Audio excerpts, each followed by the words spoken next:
We have some very clear directions already on those reforms.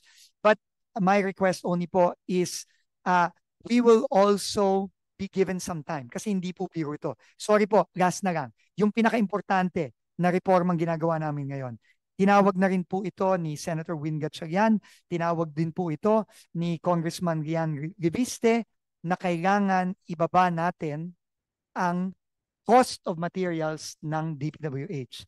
Kasi marami po dito mataas sa totoong cost of materials all over the country. We are also doing that now. We are reviewing the CMPD and also the DUPA, which is based on the CMPD. No, the cost of materials. Kailangan po nating reviewin to. In fact, ito po ay ginagawa ngayon natin ongoing at malapit na po tayong ilabas ito sa mga susunod na linggo.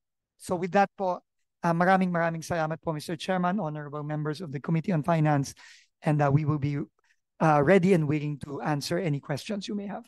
God bless po at maraming salamat po.